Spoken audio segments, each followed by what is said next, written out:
Brainstorm, o podcast de marketing e comunicação que traz temas da área sem filtros ou tabus.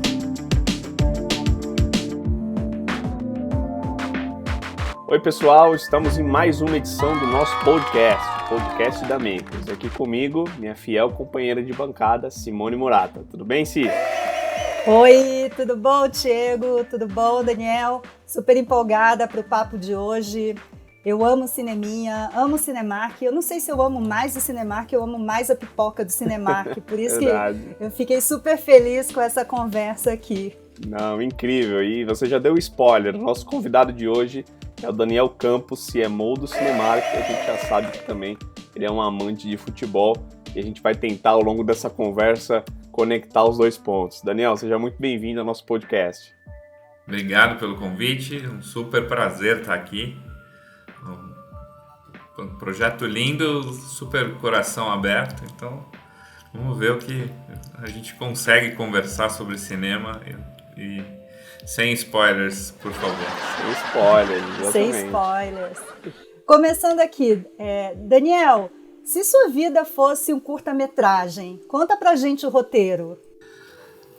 Acho que meu curta-metragem começa em Campinas, onde eu nasci, então eu não sou aqui da capital, mudei para São Paulo pequeno, morei na Zona Norte a vida inteira, então me deslocar pela cidade sempre foi demorado e com vários tipos de meio de transporte.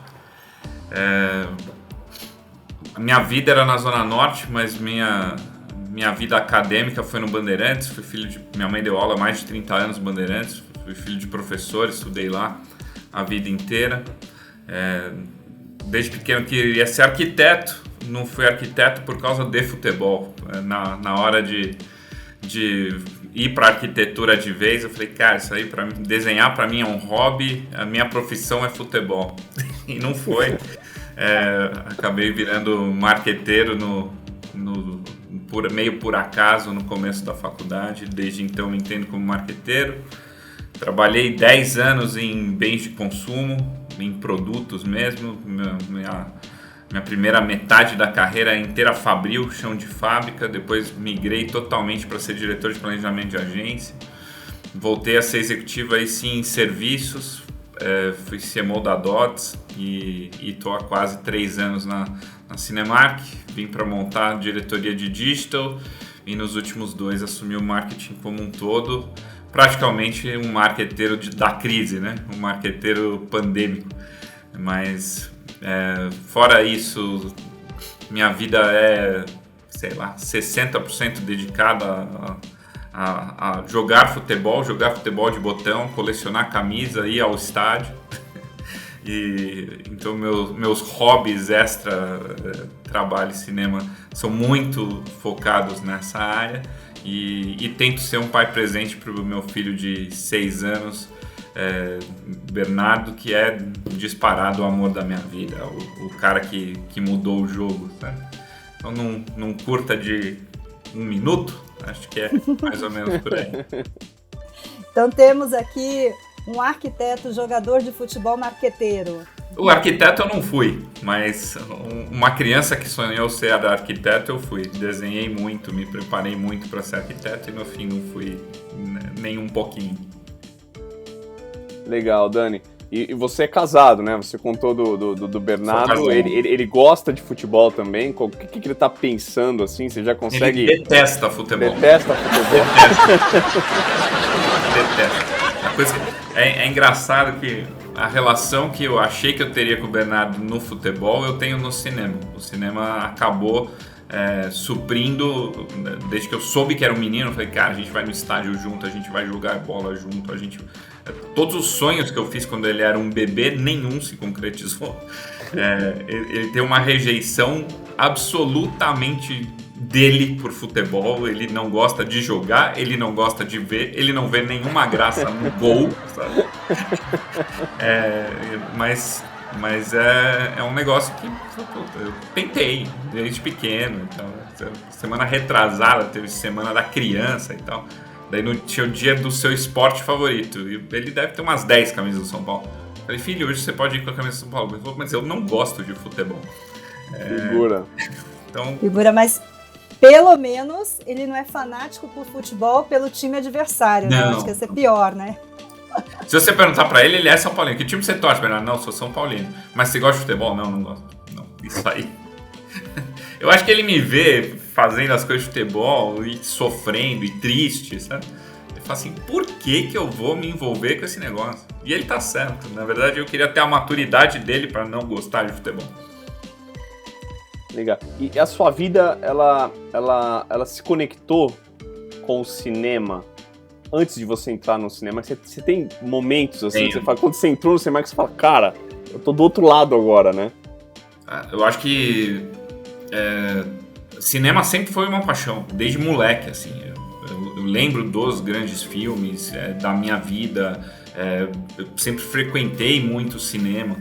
Eu lembro que quando eu tomei a decisão de sair da DOTS, eu estava em alguns processos. Quando eu entrei na Cinemark, fiz a primeira entrevista, eu falei, cara, é aqui.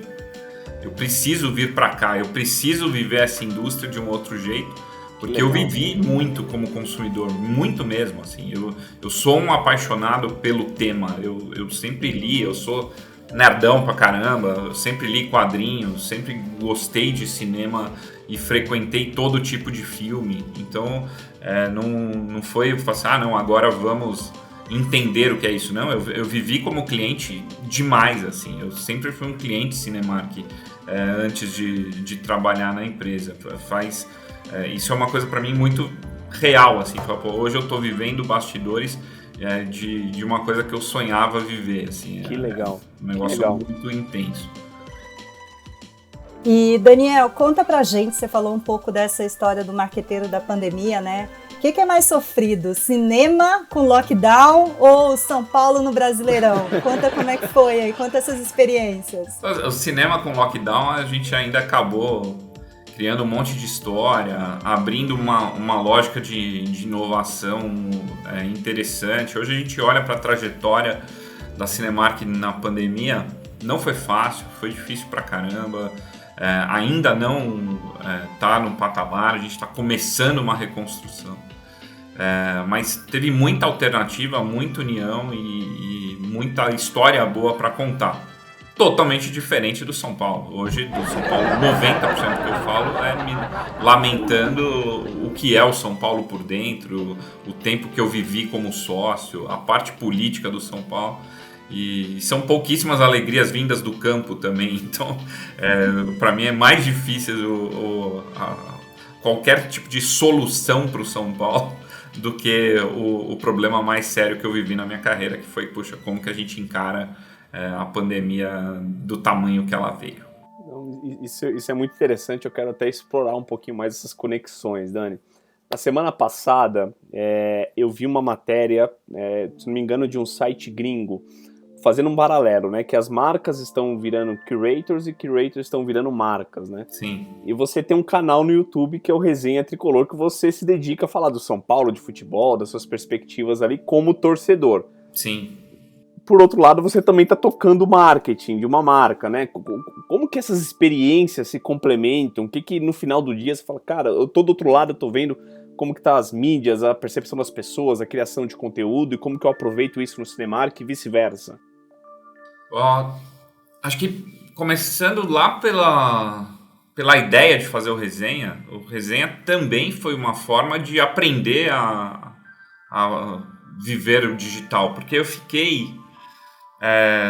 2 anos e meio na Touch como diretor de planejamento e depois mais 2 anos e meio fora do marketing como diretor de produtos. Então, quando eu sento na cadeira de marketing depois de 5 anos, todas as alavancas que eu conheci e sabia operar eram velhas. Sabe? Quando você volta, você fala assim, caramba.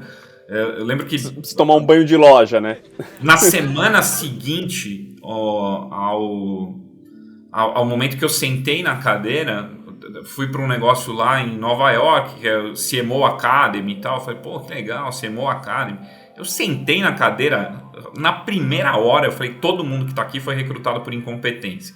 Porque o Google enxergou e falou assim, puta, todos esses caras têm marcas que deveriam investir muito em digital e não investem. Então é porque eles não sabem. Vamos levar para a sede e vamos ensinar.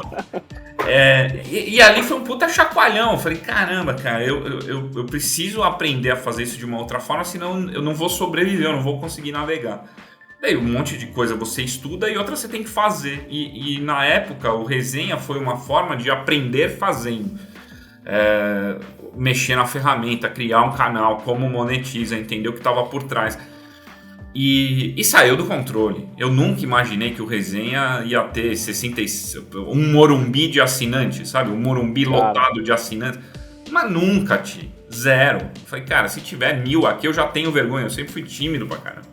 Não, eu tenho uma história sobre isso, que eu quero compartilhar com você. A primeira reunião que eu fiz com o Dani, eu tava numa outra empresa, o Dani também tava em outra empresa, eu marquei uma reunião com ele pra falar, tinha match, tinha sinergia entre as duas empresas. Quando eu fui fazer a reunião com ele, eu falei, caracas, é o cara do Resenha, um cara que eu assisto no YouTube. Eu não conectei o nome à pessoa. Quando eu cheguei na reunião, eu fiquei a reunião tocando a reunião com ele, eu não sei nem se ele sabe dessa história. E eu falei, cara, eu louco pra puxar o assunto, e não tinha gancho na conversa, que a gente tava falando de campanha, e eu queria falar do São Paulo com ele. Aí no tchau, eu falei, cara, eu te assisto no Resenha, toda segunda-feira e tal. Aquele cara, fã, né, que no finalzinho fala, eu reconheci. Exato. Mas eu tomei um susto a primeira vez, quando pediram pra tirar foto no estádio. Eu falei, cara, não. Isso não, porque onde chegamos, sabe? Não, posso tirar uma foto com vocês? Eu falei, por quê? Sabe que não sou famoso, né? Não sou ninguém. E daí o Resenha tomou uma proporção que chegou num ponto que ele me fazia mais mal do que bem. Hoje eu consigo lidar com ele numa proporção, vou quando eu acho que faz sentido. Eu virei muito mais um marqueteiro do Resenha do que um membro da bancada que fala do Resenha, fala do São Paulo. E hoje eu até tenho um projeto de expandir o Resenha, de ter outros programas. A gente está começando a fazer isso para ampliar o canal e tornar ele numa plataforma de mesas de bar sobre o São Paulo, de diferentes formas. Mas a origem técnica ali, óbvio, eu queria falar sobre o São Paulo, queria desabafar, tinha uma questão de me reunir com os meus amigos, tomar cerveja e falar. Mas ele tomou uma proporção muito maior do que eu imaginava. Mas muito mesmo. E você consegue tirar input para o Cinemark do que você está vivendo? O tempo todo. Construção de comunidade, o influenciador de nicho, como que o influenciador de nicho consegue ter uma relação muito mais efetiva do que o cara que fala sobre tudo e acaba não engajando sobre absolutamente nada. Olhar muito mais para engajamento do que para grandes números que acabam não tendo conversão. Cara, foi bastante aprendizado viver o Resenha, né? Até a forma que a gente abordaram muitas vezes de não, eu queria fazer uma ação com vocês. Você viu a forma que, cara, isso aí não vai dar em nada, mas se você quiser a gente faz aqui. Eu acho que você tá meio perdendo grana, assim, eu vou pegar a sua grana, não vou me entregar absolutamente nada, minha base não tá lá para ver esse tipo de coisa. A sua abordagem vai mais incomodar do que... E eu acho que me ensinou também a força do conteúdo, né? Então, hoje a gente tem um olhar para conteúdo na Cinemark totalmente diferente e muito do que eu consigo discutir em alto nível com o Érico e construir junto porque eu vivi o Resenha também, né? Eu vivi o outro lado, eu vivi o lado dele ali. Eu acho que tem um tema super interessante sobre conteúdo, contando um pouquinho o que a gente fez na Nautical nos últimos 2 meses. A gente estava com uma campanha pronta para entrar para o ar, né? Uma campanha tradicional, né? Cara, tem o TVC, tem as peças de digital e tem etc. E a gente começou a se perguntar se era o melhor caminho.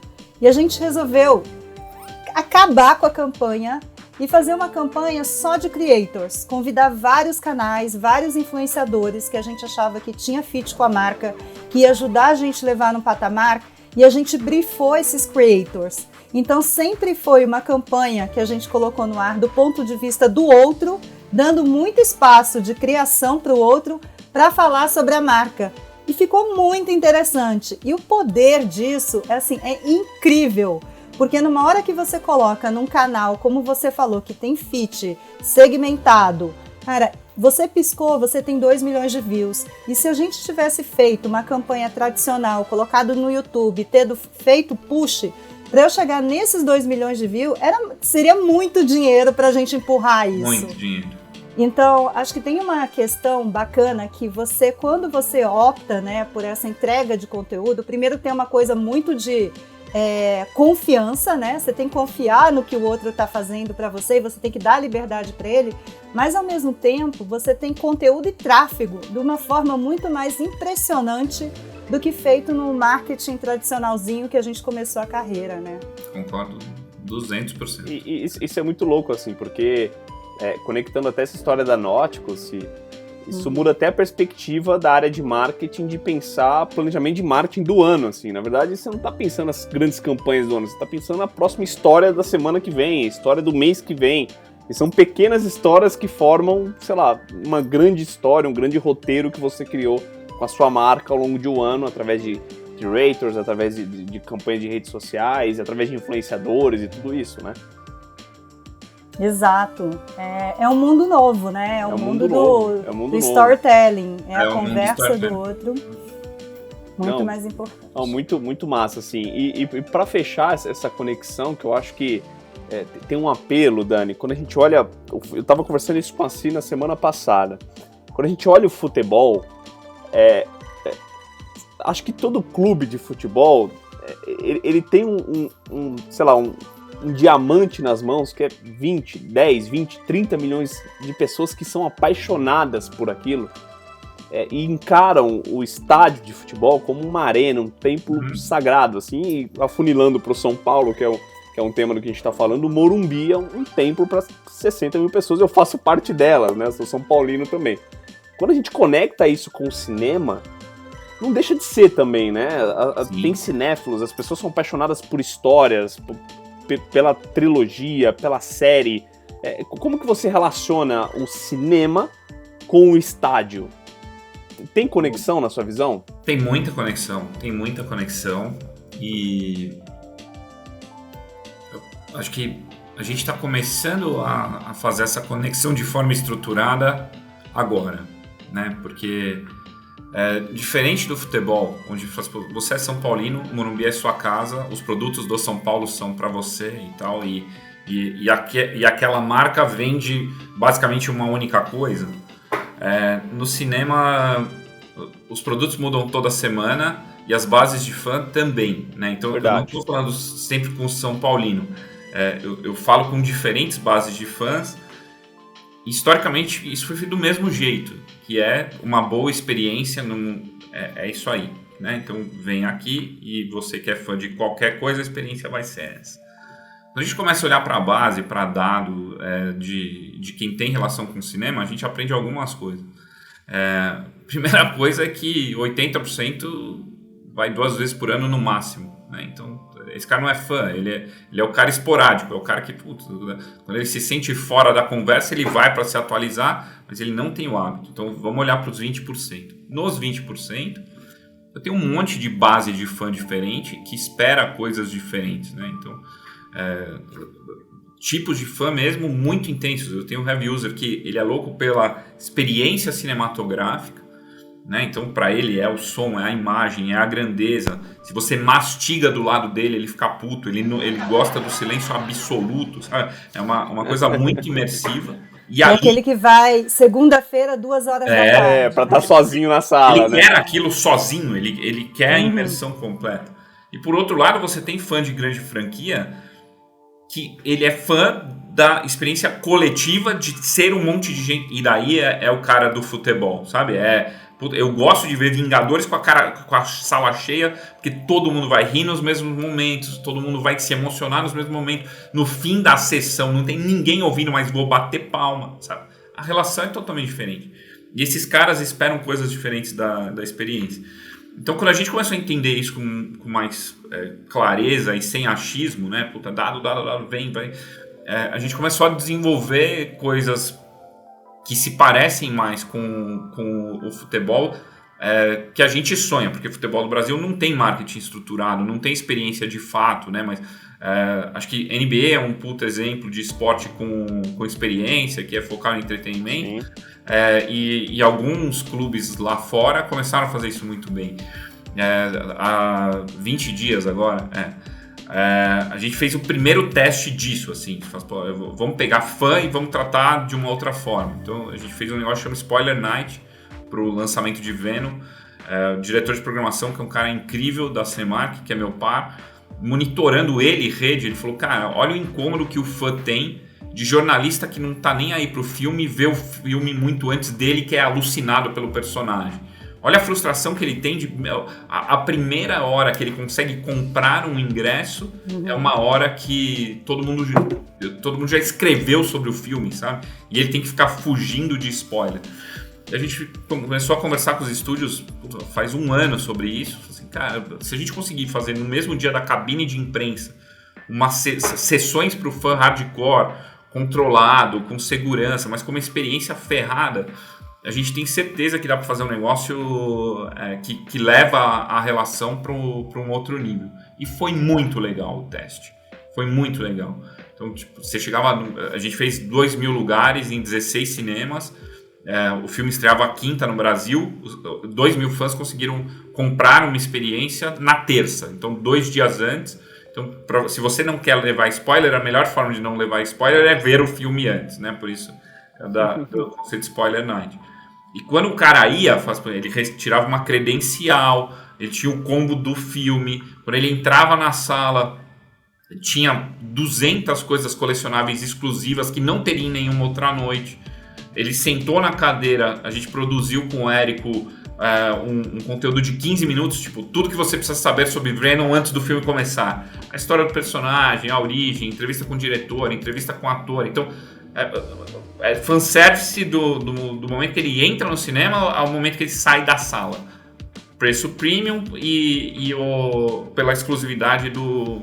Cara, eu não tenho dúvida que isso tem muita relação com o que é feito, com o que é bem feito no segmento esportivo, porque o esporte ele tem uma coisa que ele te entrega de graça, né? Tudo que o marqueteiro mais quer: amor incondicional pela marca, direito de errar, economia do cara para comprar produto com a marca, isso paixão, velho, tá lá, vem de bandeja pra você. Tudo que a gente quer construir, trabalha pra caramba pra construir, o marqueteiro de um clube de esporte, ele recebe e não sabe brincar, sabe? Pelo contrário, ele destrói. Ele destrói. Ele faz de tudo pra experiência ser horrorosa, sabe? Tá vendo esse amor que você tem? Eu vou arrebentar ele aqui, porque você dá muita coisa de graça pra mim, eu não vou saber, não só não vou saber usar, eu vou arrebentar ele. E eu acho que a gente, por muito tempo, a gente... tratou a experiência do cinema como uma só. E tem um monte de gente ali que é totalmente diferente. Então, o que um lover de filme de terror quer? Vamos investigar e vamos entregar para ele. Essa semana eu vejo muito filme a trabalho, né? E filmes que eu adoro e filmes que não são para mim, mas eu tenho que montar a campanha igual. Essa semana eu vi Ghostbusters, Mais Além. Eu chorei igual criança. Foi um filme que... Cara, o que o cara que viu o primeiro Ghostbusters lá atrás, em 84, tem uma relação com o filme, precisa saber para ele não perder esse negócio no cinema, sabe? E vai ser totalmente diferente de vender um filme de terror, de um filme de batalha de época, de um filme religioso. A gente está trabalhando Fátima agora, sabe? E eu acho que essa quebra de entender o fã, a relação e construir para ele... é inspirada nos bons cases de esporte, sim, mas infelizmente não no nosso futebol, que eu não tenho um caso para te falar assim, não, tá vendo, isso aqui é legal, sabe? Não. Você tem que pegar fora referências até de outras modalidades, como NBA e tudo isso, para tentar trazer para cá. Interessante. Eu achei uma fala que você trouxe pra gente muito interessante, que mostra como você pega o fã de um filme e transforma num fã de Cinemark, né? Porque me conta um pouco dessa relação, como que você usa, né, o poder que as pessoas têm, o amor por um ator, o amor por um filme, e você traz isso para o Cinemark, como você falou do Spoiler Night. Vocês trabalham isso sempre? É alguma coisa dentro da agenda do Cinemark? Sim, eu acho que é uma obsessão hoje, sim. E eu acho que só é viável se a gente entender que o nosso papel é de ser um tremendo coadjuvante legal. Se eu quiser ser protagonista na relação, eu vou errar. Porque a devoção do cara é pelo conteúdo, é pela franquia, é pela a história ali. Então, assim, eu também sou fã e eu vou montar uma estrutura para você conseguir curtir aquilo da melhor forma. E daí você vai entender que eu não tô aqui para me vender para você, eu tô aqui para te ajudar. Eu tô aqui para te ajudar a viver essa experiência de uma forma que respeita a sua devoção. E essa virada de chave para mim é fundamental, porque muitas vezes a marca exagera no protagonismo e o cara fala assim, não, mas peraí, eu não vim para te ver, eu vim para ver aquele cara ali, eu vim para ver aquela história. Você ficar se vendendo aqui, você tá sendo chato, sabe? E a partir do momento que você fala, não, cara, eu não quero aparecer, eu quero que ele apareça da melhor forma possível e eu tô aqui para te ajudar a isso. E eu acho que a indústria de cinema, ela tem essas caixinhas muito claras, né? Tem o produtor do filme, o distribuidor e o exibidor, e a gente é a marca de exibição. E por muito tempo a marca de exibição, a missão dela era ter excelentes cadeiras, em excelentes lugares, com uma ótima pipoca, assim, é a estrutura para receber. E eu acho que desde que eu entrei, eu não topei isso. Falei assim, não, cara, nossa missão é maior que essa aí. Dá pra fazer muito diferente, assim. E aí, só dá pra fazer diferente se você entende muito bem a base. Quem é, como vai, onde vai, né? Então, você frequenta cinema? Sim, claro. Você vai sempre no mesmo cinema ou você fica mudando de cinema? Não, eu fico mudando de cinema. Você Mudo bastante. representa 8%. 92% vai no mesmo cinema. Então você fala assim, pô, se o cara vai no mesmo cinema, não adianta eu te falar o que está acontecendo na cidade. Eu tenho que te falar assim, ó, aqui no seu cinema vai ter um negócio muito legal. Vai funcionar assim. Eu entendo que você gosta desse cinema às quintas-feiras à noite, né? Então, pô, esse é o seu hábito, vamos conversar sobre ele. A gente gastava muito tempo tentando vender coisas que as pessoas não faziam, sabe? E desde programação, tipo de filme, até hábito de consumo mesmo. Então, pô, muita gente pega... A gente tem todos os cinemas praticamente em shopping, vários shoppings perto de centros empresariais. Muita gente pega os horários noturnos do cinema para fugir do rodízio, né? Então, pô, eu olho pela janela, vejo que a cidade tá parada, desço, pego um filme e daí vou para casa. Nessa hora, a pipoca não é a melhor refeição, porque o cara não tá ali, ele tá Isso é verdade. jantar e fugir do trânsito. A gente começou a testar pizza nesses filmes para acompanhar. E foi super bem. Então, se fosse, entendi o hábito do cara, entendi que ele precisa comer algo maior, ele está com fome, eu consigo criar duas soluções, que é matar o jantar dele e fugir do trânsito. Como que a gente embala essa solução aqui? Se a gente não começa a entender o que cada um faz, onde faz, se troca de cinema, né, e quais são os perfis que a gente tem navegando na base, a gente fica ou girando em círculos ou fazendo coisas muito pasteurizadas que ninguém entende que é pra ela, sabe? Fala assim, não, beleza, legal, mas não é pra mim. E eu acho que aí foi a virada de chave, assim, muita pesquisa, muita pesquisa. É engraçado, porque enquanto você estava falando, eu nunca tinha parado para pensar na minha árvore de decisão de escolha de cinema, né? Aí eu percebi que eu não sei se eu tô dentro do padrão. Tá. Primeiro eu escolho o filme, depois eu escolho se eu quero ir para o Cinemark, por exemplo, qual é a rede, e depois eu escolho o horário. E aí eu escolho o lugar. O meu lugar está no último dentro disso. Existe essa árvore, sim. Ela até é comum num grupo muito pequeno de clientes que topa deslocamento. Eu sou o oposto. Assim, primeiro eu penso no lugar. A maioria aí eu olho os filmes assim. que tem. Aí eu vou indo assim. A maioria mais assim. Lógica, viu? Assim, perto de mim aqui tá passando o quê? Isso. Exato. Ou aquele filme que eu quero ver tá aqui perto. O tá aqui perto, ele tem um ponto de partida que para a maioria é muito forte. Muito, Não, muito e é muito engraçado, porque eu, assim, dia de semana, de segunda a sexta, praticamente eu tô em São Paulo e o meu final de semana eu moro em São Bernardo. Então eu tenho 2 cinemas que eu vou sempre. Eu tenho meu final de semana em família, que eu vou assistir um filme no sábado e domingo, é aqui em São Bernardo, que eu vou desde quando eu era criança. Em São Paulo ali, que é a comodidade, fugir do trânsito, tem um lá que eu vou... É muito louco isso, né? E são objetivos diferentes, e cada um cumpre uma função. Esse seu depoimento é o padrão. As pessoas falam assim, eu tenho 2 cinemas, o perto de casa e o perto do trabalho. E normalmente quem é pai, você vai ver isso daqui a pouco, o perto de casa eu vejo filmes infantis aos finais de semana, e o perto do trabalho eu vejo os meus filmes, sabe? Meus filmes. Não, muito louco. E eu queria... você citou um ponto relevante, né, Dani? Porque vocês adaptaram a Bomboniere ao momento e esse hábito de consumo desse eu ia falar usuário, é a força do hábito aqui do Rappi, mas desse consumidor. É moviegoer pra gente. Qual que é o papel da Bomboniere hoje no cinema? Ela tomou muita relevância. E depois eu acho que a Si tem também curiosidade de a gente poder... conectar com a pergunta sobre a pipoca Cinemark, mas eu queria muito entender esse papel da Bomboniere hoje dentro do cinema. Cara, a Bomboniere são 2 unidades de negócio, né? Pouca gente tem noção que a Bomboniere da Cinemark é o 7º ou o 8º fast food do país. Caracas. Como BU. Né? Então você fala, eu tenho 86 restaurantes, né? 86 cinemas e ela faz parte da experiência no mundo inteiro. Então, o cinema com pipoca é praticamente uma coisa só. Diferente da maioria dos fast foods, a gente não tem o hábito de ir somente à Bomboniere para comer. As 2 BUs, elas são muito amarradas uma na outra. Até a gente tem movimentos de como que a gente, de escola, faz com que tenha um protagonismo fora da sala.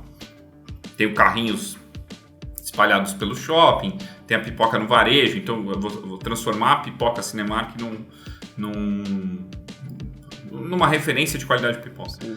Mas a Bomboniere, ela para a operação de cinema, ela é 40% da experiência. O conteúdo é o protagonista, mas se você conversa com a base, você fala assim, não, a experiência de cinema é o conteúdo que eu gosto com a minha pipoca. Isso essa é verdade. Eu ia conectar com isso, assim, eu não me vejo sentado vendo filme no cinema, sentar mastigando alguma coisa da Bomboniere, assim. Pode ser a pipoca, a pizza, um chocolate, um M&M's, qualquer coisa. Eu tenho que estar com alguma coisa na mão, não sei se a Cia é assim também. Não, sou super assim.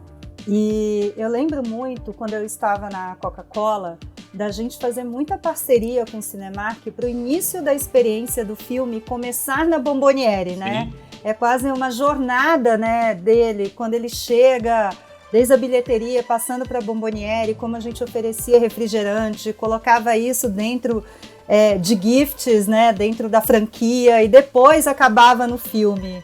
É um storytelling, né, dentro de uma visita para o cinema. Não, e eu acho que cada vez mais, viu, Ci?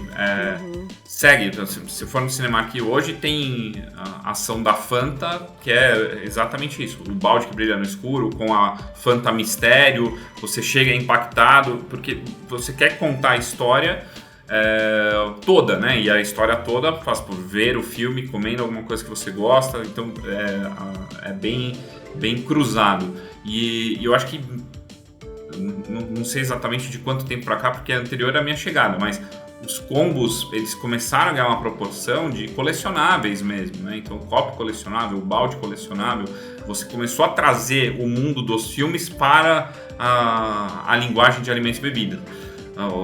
Os grandes filmes, basicamente, se a gente posta que vai ser lançado o filme, a principal interação, beleza, já sei do filme, cadê o combo? Então, Eternos, a gente anunciou, Eternos daqui um mês. 80% dos comentários, ok, cadê o combo? Ok, cadê o combo? Ok, cadê o combo? Porque o cara espera o balde de Eternos, o cara espera o copo de Eternos, o cara espera alguma coisa. Essa virada de chave, assim, como que eu trago a experiência completa? Ela veio também desse mergulho nos clientes, e tem vários clientes que a gente chama de recreativos, que eles entendem o cinema como um dia especial de lazer. Então ele é um dia meio sem restrição, ele é um dia sem regra, então eu me permito comer muito, eu tomo um litro de refrigerante, beleza, porque ele é um dia de escapismo. E daí eu explicar essa experiência toda, assim, vem e divirta-se, porque tem esse combo para você, o filme, e funciona muito bem a história amarrada, né? Não, o que é a experiência do cinema para você? A maioria das pessoas inclui alimentos e bebidas. Não só o que a gente vende na Bomboniere, né? Então, quando a gente vê cinemas mais populares, tem um hábito muito forte das pessoas passarem nas lojas americanas, montarem um kit de guloseimas e irem para as nossas salas, né? Então, o hábito de alimentos e bebidas está lá do mesmo jeito. Ele não consegue, igual o Ti falou, ele não consegue estar ali sem mastigar alguma coisa, porque faz parte da experiência, exatamente. E aí eu queria conectar com essa outra pergunta, né? Como foi a concepção, entender que o Cinemark também poderia ter uma SKU que poderia estar no varejo, assim, que é a pipoca. Como foi esse desenvolvimento?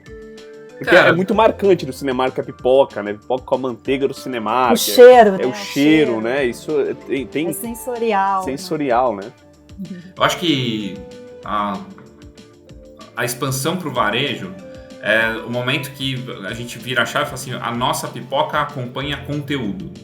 E as pessoas não assistem só conteúdo nas nossas telas. Quando elas vêm aqui, elas sabem a experiência que ela tem, mas as pessoas estão vendo outros tipos de conteúdo o tempo todo, por que não a nossa pipoca estar junto? E daí a gente falou, eu não consigo entregar a pipoca fresca da mesma forma. A gente até na pandemia testou modelos de delivery, como fazer a pipoca ir para casa do cara. Mas daí a gente começa a ver que tipos de pipoca temos. Tem pipoca pronta, tem pipoca de micro-ondas, tem o milho de pipoca para as pessoas fazerem na panela. E a gente lançou o milho agora, tem o pote de milho de cinema, Cinemark. Então essa diversificação foi por entender que a nossa marca como pipoca oficial de conteúdo pode ser conteúdo dentro e fora de casa. Fora de casa, venha que estamos prontos para você, mas se você vai ver conteúdo em casa também, a melhor pipoca é a nossa. Então procure por ela, que ela está disponível para acompanhar o seu jogo, sua série, o que você quiser assistir, tem pipoca Cinemark para acompanhar. Isso é uma virada de chave para mim, assim, no meu entendimento. Acho que impacta até a construção de marca, né? Isso é uma marca de experiências. Se tá dentro ali da sala de cinema ou tá fora, a minha marca tá junto com você, né? Na experiência de consumo de conteúdo. Isso é muito massa. É que você falou, né? Como você não ser o protagonista, mas você tá presente nesses momentos de consumo de conteúdo. Bem legal. Ser um coadjuvante bacana, é a mesma lógica ali. Eu não quero que você fique olhando para a pipoca enquanto você vê o jogo. Não, eu quero que você veja seu jogo. Mas sabe aquela coisa boa de assistir o que você gosta comendo algo bom? Então, eu sou esse cara aqui. Então... Muito legal. E Dani, você citou o Érico 2 vezes. E o Thiago comentou comigo, estava explicando um pouco sobre essa parceria que vocês fizeram com a Huro. Conta um pouquinho sobre isso, eu achei muito legal. Acho que deste ano de 21, acho que é um baita orgulho para nós, porque o ano passado foi um ano absolutamente intenso e desafiador, complicado, né, para todo mundo. 70% do ano fechado, quando a gente abre no fim do ano, reabre sem filme. Esse ano a gente começa a parceria com a Huro até antes da segunda onda e tal. Mas é muito legal a história da parceria, porque primeiro a gente já estava olhando para esse cliente, entendendo como que a gente conseguia dialogar com ele. Acho que é legal você contar um pouquinho sobre a Huro, né? Acho que depois a gente pode até chamar o Eric, né? O Thiago. Vou chamar o Eric aqui para poder bater um papo, exatamente.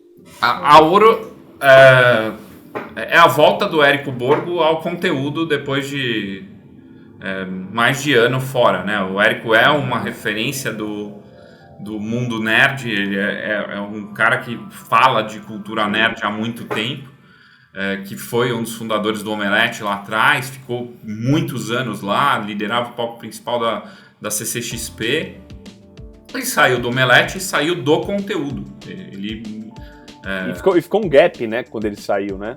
Pra mim, pessoalmente, ficou pra caramba, porque eu sempre consumi muito conteúdo do Érico.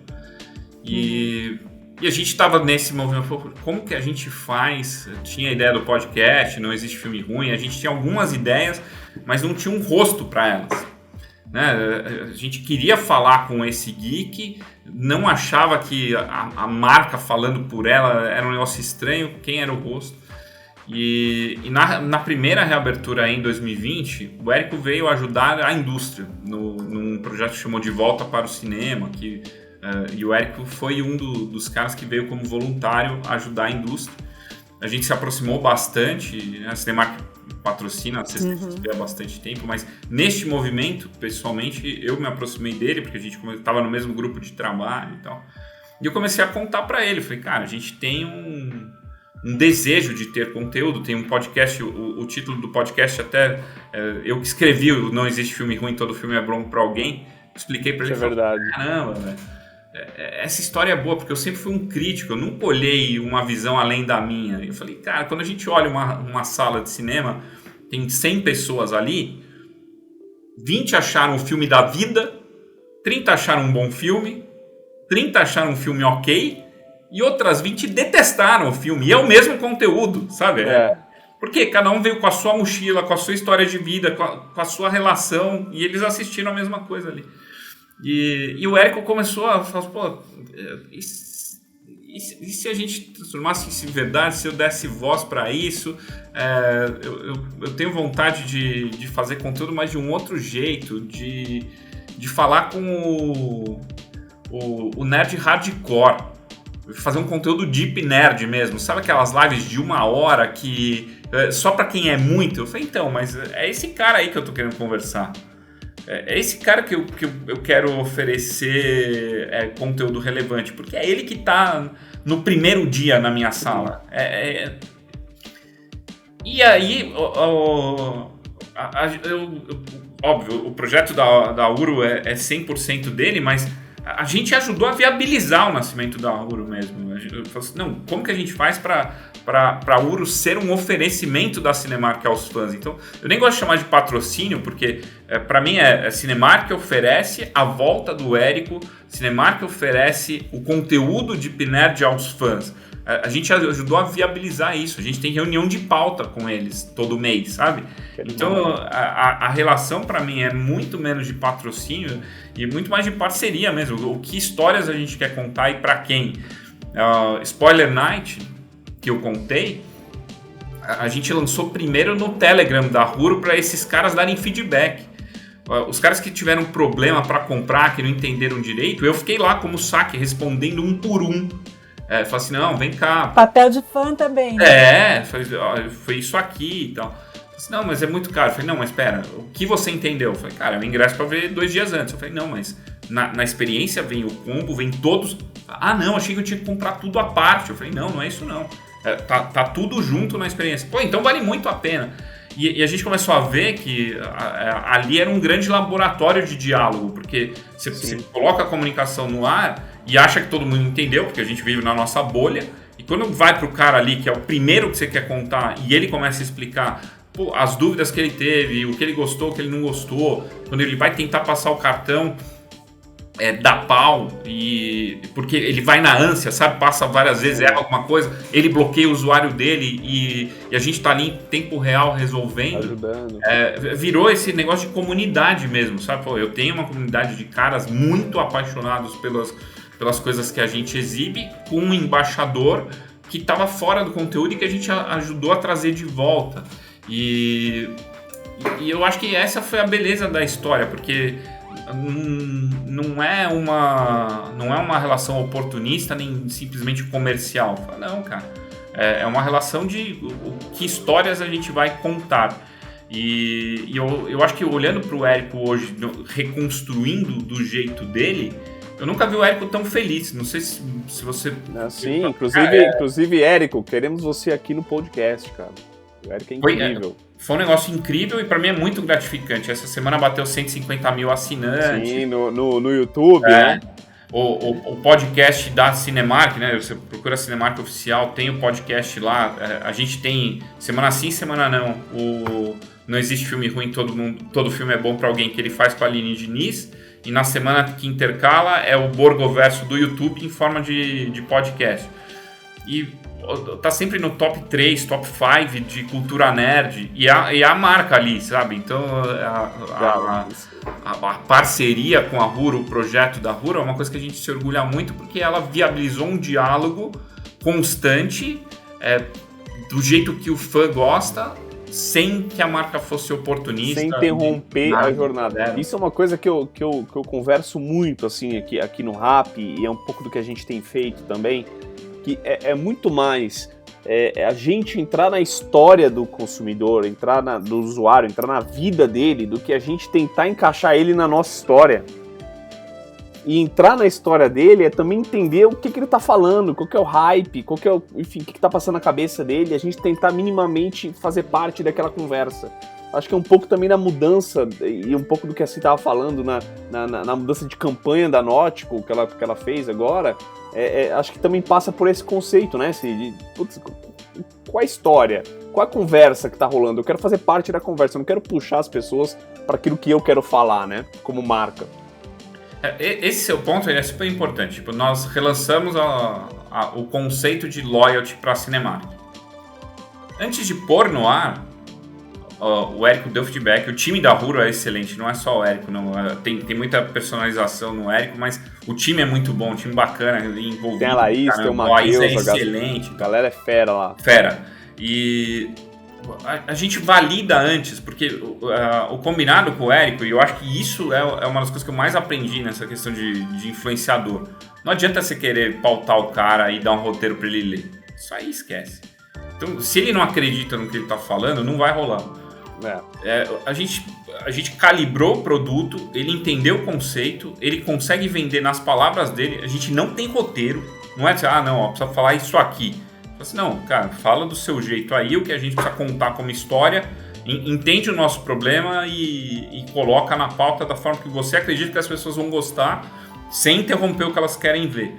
E essa forma, cara, tem performado super bem. Então a gente vê, fala, pô, a base da Huro é super assinante do programa de fidelidade, quando entra tem pico de acesso, e daí, esses os KPIs de falar assim, não, estamos fazendo do jeito certo, sabe? Não estou incomodando o cara, metendo um comércio. Você fala, não, agora vamos falar de TechPix. Não é... Não, a própria, se você compartilhou comigo, né, que você fez um briefing com o pessoal do Porta dos Fundos, ele, assim, em uma linha fala o seu problema. E aí achei super interessante que o briefing no Porta do Fundo é assim, em 2 linhas, conte seu problema. E para o marqueteiro, quando você dá 2 linhas, fala, cara, é um tweet. Você não está entendendo, eu preciso fazer 150 telas do PPT para você. Não, ele só aceita um tweet de briefing. E é uma visão de criação de conteúdo muito diferente do que a gente está acostumado, mas é uma criação de conteúdo muito eficiente, porque quando ele te devolve, né, aquele conteúdo, eu acho que você passa isso bastante, cara, tá focal, porque você só teve 2 linhas para falar o que você precisava e é nessas 2 linhas que o cara concentra. É isso mesmo. Legal. E assim, pra gente entrar, a próxima etapa do nosso podcast aqui, a gente entra numa etapa de marca e enfim, quero saber alguns temas de você, mas eu não poderia não passar por essa pergunta, Dani. Como vocês encaram o streaming? Acho que talvez seja a pergunta que você mais responde em todas as entrevistas e conversas que você tenha. Mas eu queria entender, porque se a gente está falando de experiência e consumo de conteúdo, hoje o streaming audiovisual, ele está presente no dia a dia. Então, esse podcast está sendo gravado para ser consumido em streaming. Sim. Enfim, como que vocês estão olhando isso no Cinemark? Cara, eu acho engraçado pra caramba, porque a leitura que todo mundo tem você não tem medo do streaming matar o seu negócio? Honestamente, não. Eu acho que até eu vejo mais pontos positivos para cinema no streaming do que o contrário. Por 3 motivos, basicamente. Primeiro que o heavy user de streaming é o meu. E quanto mais esse cara está consumindo conteúdo, mais aquecido ele está. Quando eu lanço um bom conteúdo, ele tem isso no radar. Né? Então, sabe, o streaming ele acaba sendo a academia do cara e eu sou a competição, sabe? O grande filme que vem. E ele vai ganhando músculo, ele está olhando para isso, ele está sempre aquecido porque ele está consumindo conteúdo todo dia do jeito que ele gosta, de uma forma super disponível. Esse é o primeiro ponto para mim. Segundo ponto, acho que tem um papel do cinema, cara, que quando essa ficha caiu para mim, me deu até mais orgulho de trabalhar na indústria. No momento que tá cada um com a sua tela, né? Cinema é a última tela que você é obrigado a fazer isso aqui. Então, se a gente vai junto no cinema, nós três, a gente vai consumir o mesmo conteúdo por 2 horas, com o celular desligado, com atenção total. A partir do momento que a gente sai, a gente é obrigado a conversar. A gente viu o mesmo conteúdo. E num mundo multitelas, tá todo mundo junto na mesma sala, cada um assistindo o seu conteúdo. Isso é verdade. Então, o cinema ele tem um papel de ser uma tela de unir pessoas, né? Sim. Os primeiros encontros, relação pai-filho, família. Porque ele te força, tem expectativa de consumir, tem a experiência conjunta, você saiu da sala, você só fala sobre o que você viveu ali, gostando ou não gostando. E as pessoas não abrem mão disso, sabe? Não é uma coisa simples de abrir mão. E o inconsciente, a pessoa não verbaliza isso, ela não sabe explicar porquê, mas ela sabe que o cinema tem um papel importante na vida dela.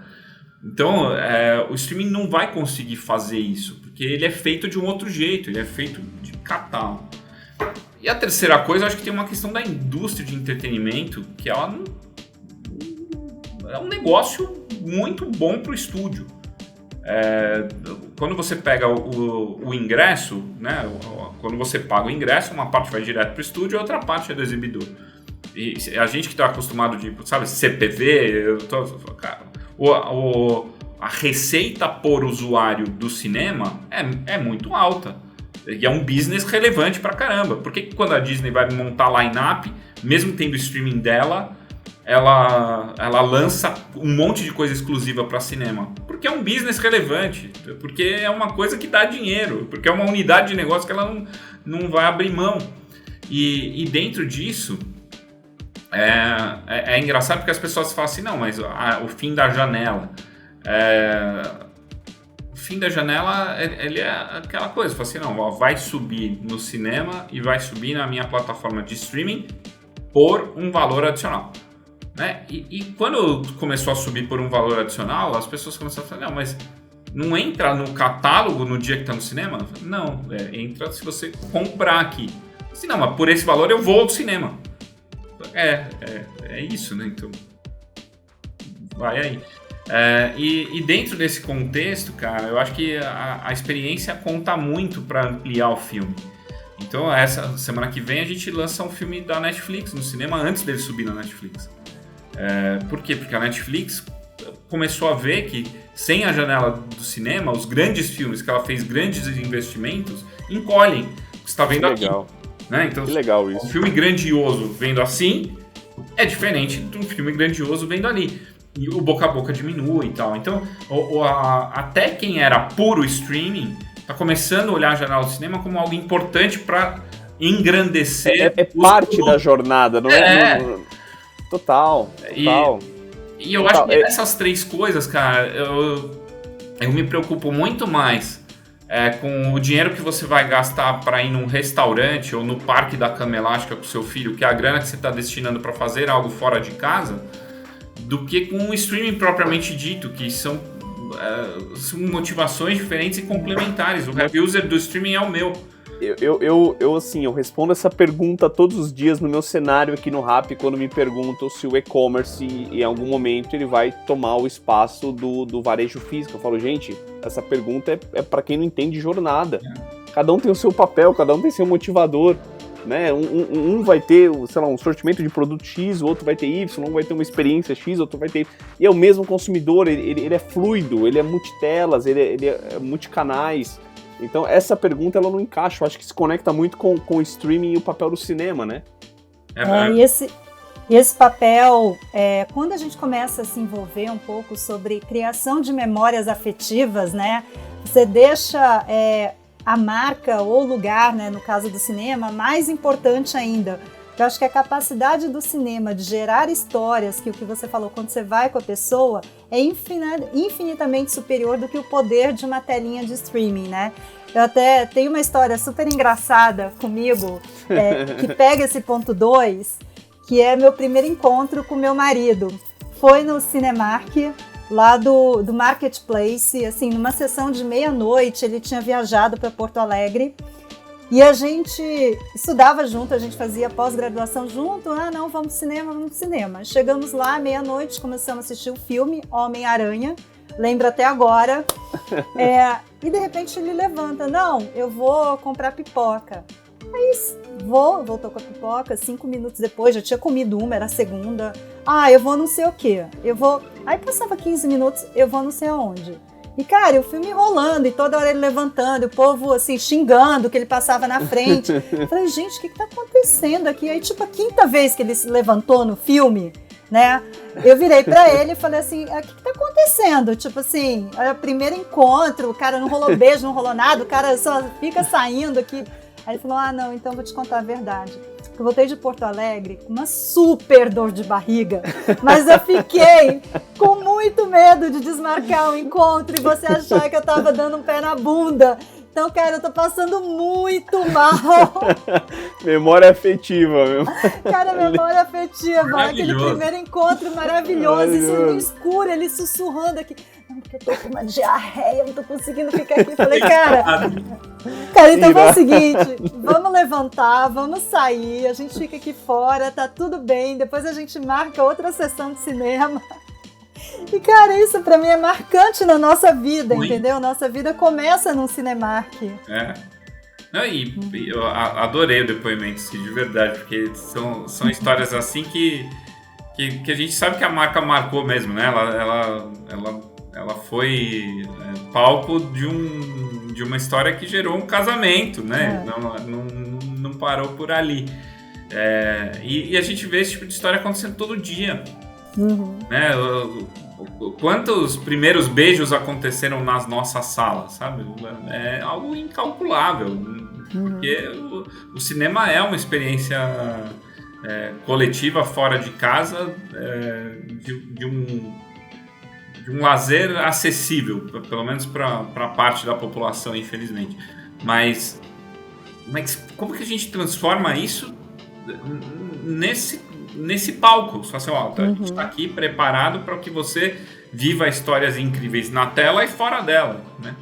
E é isso, cara. Eu acho que eu brinco até que falo assim, normalmente quando você convida alguém para assistir alguma coisa na sua casa, você não quer assistir nada, sabe? Isso. E quando você convida para ir ao cinema, muitas vezes você fala, vamos realmente... Total. A gente está chegando no final do nosso podcast aqui, mas tem um momento extra que nós temos, Dani, que é o Contando para a Sua Avó. Então, nesse Contando para a Sua Avó, eu queria te fazer o desafio. Se você pudesse sentar com a sua avó e explicar para ela como que é consumir conteúdo em multiplataformas hoje, como seria essa explicação? Ou o cinema de 2021 que ela não conheceu? Como seria essa explicação para você? Cara, é engraçado porque semana retrasada eu tava conversando com a minha mãe, minha avó super religiosa e tal, conversando com a minha mãe sobre levar minha avó a assistir Fátima, que é o filme da história de Nossa Senhora de Fátima, né? Então, que legal. Vale a pena levar a avó? Será que ela quer ir? Será que ela aguenta? Sabe? E foi uma pauta da semana passada, mas assim, falando da forma mais simples possível, acho que tudo que você viveu de restrição, de precisar assistir o que passa, acabou, né? Você assiste o que você quer, na hora que você quer e com diferentes experiências. E em tamanhos de tela que vão desde uma tela de 2 dedos até uma tela do teto ao chão para 400 pessoas assistirem juntas. O poder é absolutamente seu. Por trás de cada uma dessas telas tem gente trabalhando para que você tenha uma experiência boa, seja no sofá da sua casa deitado, seja fora dele deitado num sofá que tem até aquecimento para as costas, porque os casais têm temperaturas corporais diferentes. Então você vai Legal. nível de sofisticação super grande. Mas eu ainda tenho as minhas duas avós vivas e eu tenho muito prazer em poder encontrá-las e falar com elas sobre cinema, sobre os filmes que eu gostei, e uma delas mora no interior, não tem Cinemark lá, mas a outra até de ver, fala, poxa, será que esse filme dá para levar a avó? E é uma das coisas boas ainda desse ciclo, né? Incrível. Minha avó conviver com meu filho. Muito legal, Dani. Adorei nosso papo. Aprendi muito sobre cinema hoje. Queria te agradecer você, agradecer o Tiago e deixar abrir aqui para você, para a sua mensagem final. Qual é o recadinho que você quer deixar? Acho que eu que agradeço, foi uma delícia a conversa, o podcast, a forma com que vocês pensaram essa iniciativa da Makers, que eu sei o quanto o coração do Ti bate em sincronia com a Makers, e foi realmente muito gostoso. Acho que, falando de cinema, degrau a degrau, os grandes filmes estão de volta, a experiência está segura pra caramba, a gente tem muita responsabilidade no que está fazendo. Se você se informar sobre o que é a experiência de cinema, a gente teve infectologista no time o tempo todo para reabrir com segurança, para que o lazer fora de casa não seja... A gente já está com volume de pessoas pré-pandemia, Dani, nos cinemas? Não, acho que outubro, mês bom, as restrições diminuindo, né? Tinha muita restrição de operação, caminhando para uma normalidade, mas município a município, né? Município, né? Verdade. Não tem um decreto de Cinema Brasil, não. Município a município, cada um tá de um jeito e tal. Acho que os volumes de outubro são animadores, viram um filme gigante no país. 007 trouxe muita gente de volta ao cinema também. A gente tem uma expectativa super grande de Eternos, Ghostbusters em novembro. Dezembro tem Homem-Aranha, que é um filme super esperado. Tem Matrix, que é outro filme super esperado. Incrível. Então a gente tem os grandes filmes toda semana entrando, boas histórias para contar. E a gente está esperando todo mundo que está ouvindo o podcast de braços abertos aí, que o cinema faz parte dessas histórias e a gente quer receber, espero que sem a dor de barriga, sabe? Ficou marcado, ponto alto desse podcast, dessa edição. Mas, exato. Casais começando, famílias, filhos, relação pai e filho aprimorando. É isso que faz mais de 3 mil pessoas na Cinemark saírem da cama e trabalharem intensamente para entregar. Fechado. Dani, assim, faço das palavras da Cia as minhas. Obrigado pela sua presença aqui, a todo mundo que acompanhou mais esse episódio do Brainstorm. E estamos juntos, até a próxima. Tchau, tchau, gente. Tchau, tchau.